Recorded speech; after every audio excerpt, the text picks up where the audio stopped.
Hey everybody, this is Grace, and I could have been killed. What just happened in my freaking neighborhood, around all these houses, and it was basically, somebody had parked, like this big van, I don't know what you would call them these days, but, they put it at the curve, around like you go around a corner, and, it's more of a curve, it's not a straight turn, and they parked that right there, so anything coming the other way, it would be very difficult. Luckily, I've been driving for over 40 years, and I knew to just stop, wait, and when I did, there was a big moving van, those big moving vans coming down pretty fast. It would have hit me. And the way some people drive out there, they just zoom through there. The neighborhood, see the speed limit 30? Yeah. They could have been killed. I could have been if I didn't, like I said, didn't realize, no, you don't do that. When somebody has the audacity to park right there where, it's legal to park, I would think, but some people have, I don't call it common sense, I call it logical sense. Yeah. To know that would not be a good place to park, and it was kind of away from the curb too, so what a way to start off. I'm on my way to go get some something to eat. I couldn't sleep lately. I haven't been sleeping. I haven't been for months, years sleeping right, and I woke up late, and my alarm in fact just went off telling me to take my diabetes medicine, and I just took my insulin, and about not even an hour ago, and I gotta eat first. Since I woke up late, I didn't get to cook, so I gotta go get something to eat. And, anyway, right before then, I want to talk more about this, because I do know that for me, I'm not saying it's for anybody else, and anything, I never speak for other people, never give advice, anything along that line. Nothing I say should be taken that way. Do not. Anyway, what was it? I have more than one thing I want to talk about, but yeah, I want to talk about these things because I know that for me, it helps me to use it as a pressure release valve. I've been doing it for years, and so I can't let things just build up. But some of the things I have to go through these, because some situations are so unbelievable that there's so much to unpack. I like that expression people use these days. Some do. That to unpack it all, there's so much. And lately, I have had so many things. My life, some people would say I have a Murphy's Law. They actually say I have a jinxed life. I don't believe in that. I don't believe in all these superstitious things. Jinxed, bad karma, good karma. I've not done anything to have bad karma. Seriously.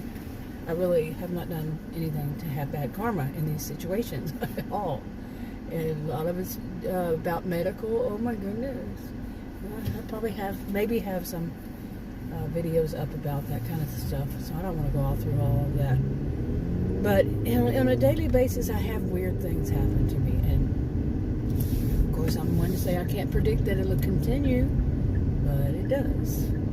Like today, this one's ongoing.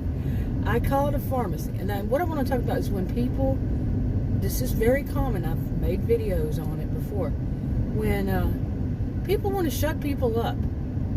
Like they're watching some of these commercials or ads or such, many of them I've seen, they're like 28 seconds. Some of them are even less. Not on anything, on TV, on these on-demand kind of shows or something.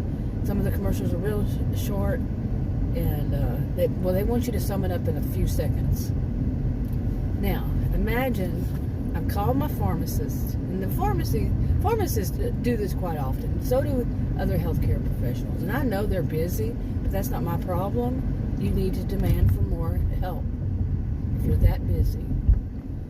where you are not giving proper care to people who are calling patients who are the customers, and they need that consultation, I'm doing air quotes here, that you advertise. If you don't have a minute, yeah, maybe you need to have more staff. Don't put it off on the customer. So anyway, these are my views. I'm a sociologist, by the way, a social and behavioral scientist. I taught at college and university. I earned mine. Real tough. I was a career student even. Yeah, I earned it. And anyway, so I called the pharmacist and I told at a different location than mine because of what I had to say. And it was a morning of what the, and just this yesterday, what the, and just as when I saw the doctor just last week. This is just the past few days, okay? Past few days. Come on, what is this? Why can't they get it straight? Ouch. Okay, and basically, it's this. I have a new doctor. The first time I visited the new doctor, the staff ordered my prescriptions to be refilled. Okay. They sent it to the wrong pharmacist, the wrong pharmacy, the wrong location. Okay. Should not be a problem, right? Oh, but it is. And it's not me that's causing it to be a problem. Remember, it's not me. This is not on me. It's not my fault. There's none of that. Okay? So much drama has to happen with the staff and the pharmacy, the pharmacist, and this kind of stuff. And it's like, what the ever living? I'm serious. So I call this other one where it was sent to the wrong place. And the pharmacist answers, and I say, now how many seconds is this? Okay, I've never spoken to this pharmacist before. They don't know me from Adam or Eve. And I say, how did I put it? Yes, my new doctor's office ordered my prescriptions at your location when it should have been at this other location. And I said the name, the address, okay? And she, the pharmacist, as it turned out, she cut me off right then. That's not all that there is to it. That wasn't what I was going to. I was not finished. And this sometimes. Now, how many seconds was that? How many seconds did it take me to say that before she wanted to say that I should have already summed it all up? Oh, it's good that I can laugh at these things. It's really good. I learned that when I was young. I have to laugh like a crazy with some of these stuff.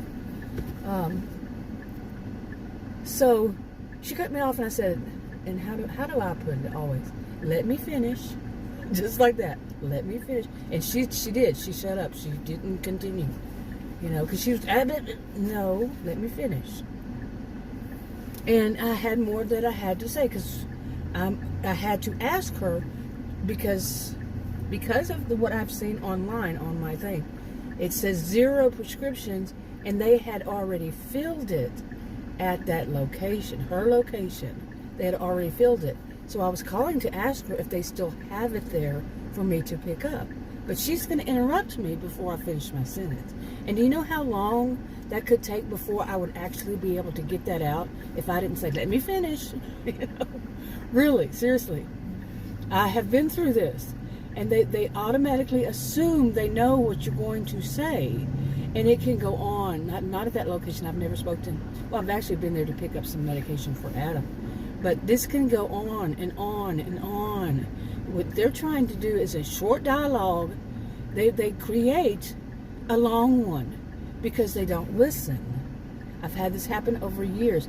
I never had ever known anybody to do that at any place until like around, I think it was around 2005.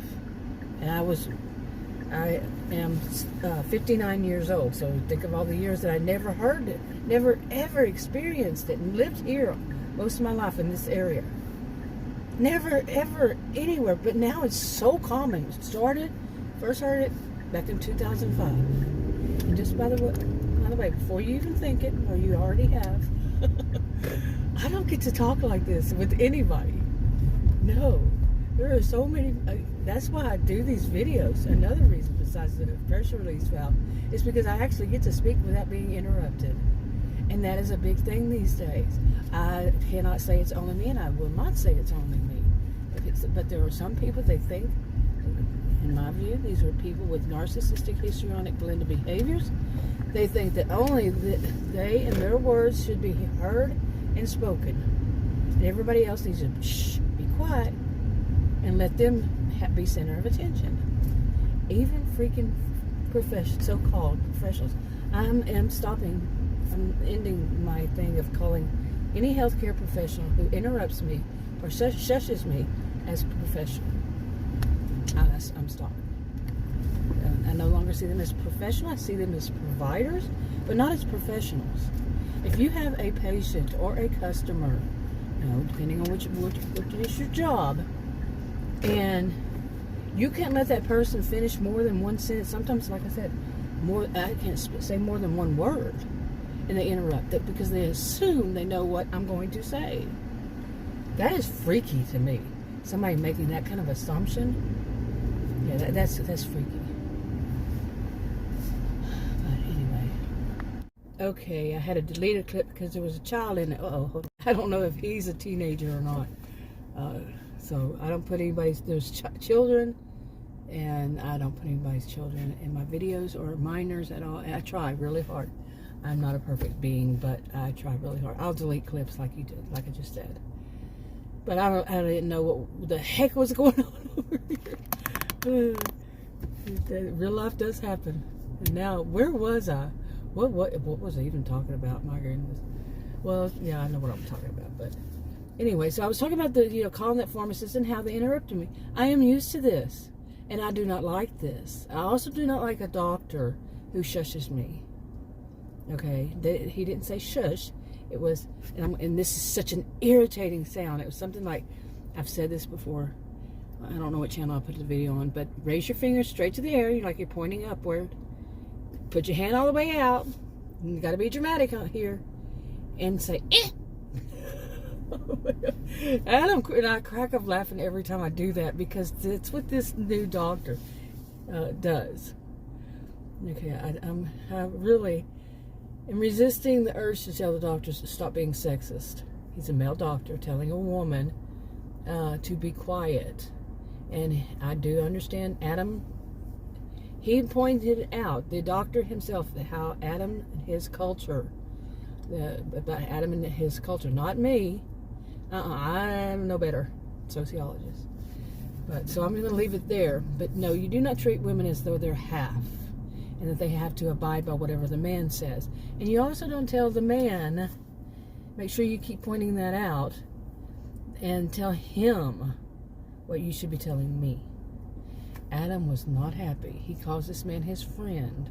I don't care if it's your friend or not. No, you don't do that. You just don't. Anyway, but I'm trying. These are the things I need the pressure release valve for. Seriously. And I sometimes have to go over and over it because it's people trying to step on you, man. Not you, but me. But I don't know. What is there, like people who don't even know me. Okay, the first time I went to see this doctor, Adam is actually in the room with me, and he thinks of this man as a friend. And that doctor said about Adam's culture, they grew up in countries next to one another across the globe, and he said that they're very sneaky people. Whoa, that's racism. Okay, it shouldn't really be called racism, because calling somebody by their race, back when I was a student, this is my field, we weren't allowed to. Then you also weren't allowed to use color, like call me white or call anybody by a color. That was a no. And I was a career student, remember, both undergraduate and graduate, so yeah, it's a big no. But anyway, his whole attitude is that of, oof. But I have seen so many, and it's lather, rinse, repeat. This kind of behavior. And some might even call that medical cherry picking, because I have a condition that's 1 in 33 million, and it might actually cause them to look up stuff and to, basically give themselves a refresher course. Oh, that's a lot of work for them. And I could go on. But yeah, just imagine, especially in a condition case like this, he's yet the second doctor I've run across that has a deep-seated hatred toward pharmacists. Maybe both of them were there, where they took their earned their degrees. Maybe their pharmacists didn't have these kinds of rights like they do to give consultations. Go up to the pharmacists here in the United States and see what the signs around say, if there are signs there.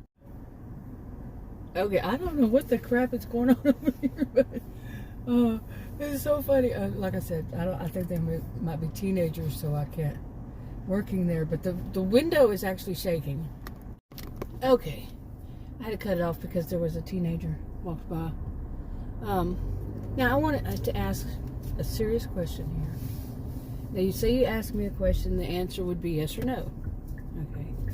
Now you ask me the question, yes, and it needs a yes or no answer. And wherever you're living right now is spoken in that accent. Here I am in Texas, and I'm Texan, and my accent is Texan. And somebody asked me, and I don't know how this one word would get confused. But they asked me a question, I have to answer yes or no. And I say no. No. Okay, no. That's all required is no. No. How does that get turned around to be a yes? Seriously.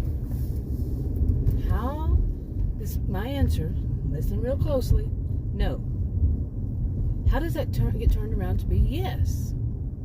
I seriously do not understand that. And I said no. Oh, okay. I like to say when something like that happens, because there's no way you can misunderstand no, in my view. If you're asking me yes or no, you're asking me the question, you want a yes or no answer, and I say no, how are you getting that confused?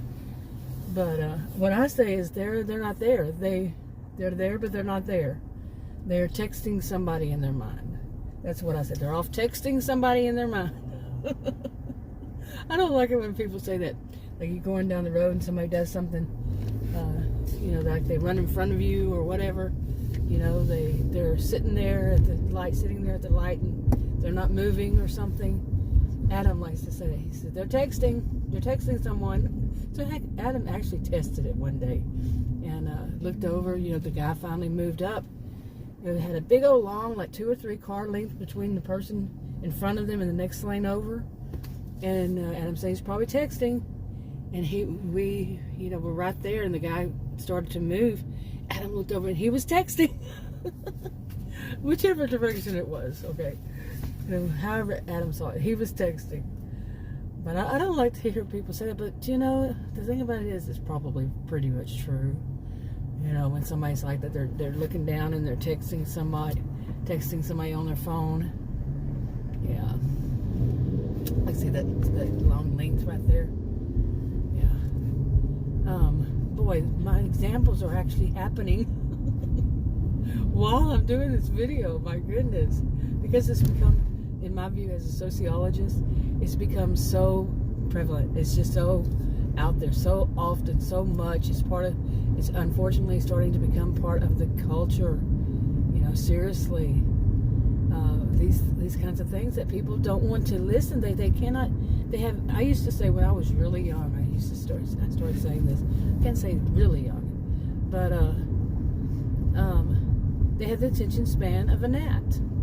I think more people use that these days than I think I was in my 30s. I'd say when I started saying that quite often. That too many people, not everybody. None of this is everybody. I never speak in everybody unless it's something that everybody happens to everybody. Like you live, you die. That happens to everybody. But think about it. Think about how a gnat is. Okay, G-N-A-T, right? Often do I have to spell gnat. But no, it's G-N-A-T. How are they? They're all over the place. Bzz, bzz, bzz, bzz, bzz. And too many people, they have that kind of attention span. Too many. How in the world does no turn into yes when somebody asks you a yes or no question? No becomes yes. Where's your brain? Where are you? That's a split second practically there. How long does it take to say no? Just the one word. No. How long is that? Oh my goodness. This kind of stuff scares me for the next gen, for those who are going to be on this planet after I'm gone. It does. Okay, you use your use your arms there. That's scary. I'm worried for you. Oh, wow. You know, a motorcyclist that's going without using his hands. Oh my. Alright, am I going to be able to get in there? Nope. It's too... You can move up a little bit. That'd be nice. Thank you. Appreciate it. So, yeah, that's kind of tight right there. But anyway. So, but then, yeah, think about it. Why can't people wait? They didn't know that pharmacist did not know me. I never spoken to her. I don't know her, as far as I know. I picked up medication there once, maybe twice for Adam. And I doubt it's the same pharmacist. I doubt it'll be the same pharmacist in a few months. It's like revolving door jobs or something. And I used to call them revolving door jobs when I went through all that downsizing stuff that went on. Still does. They just have different excuses, in my opinion, for it. We can't find anybody. Really? There's nobody out there who wants a job? Come on, seriously? And of course, it's not all. None of this is all. But anyway, I'm doing this pressure release valve thing because some of it, seriously, some of this is a lot to unpack. Like actually being spoken to by a pharmacist, not a pharmacist, but a doctor this way. And this is not totally new. Some of it is totally new. Some of it is like, what the? You know, but I said it I said, this is going to be the last time I told Adam that I'm changing because that's all I see. I have yet to meet any healthcare professional, have an actual, visit and not this stuff not be part of it. Not the shushing stuff, but the egocentrism, the ego, just the egoist, yeah. It's like I told Adam about this doctor. He grandstands. He's grandstanding when he's doing this. Because I kept thinking, what is the word? And I always think grandstanding is about politics. It's not politics.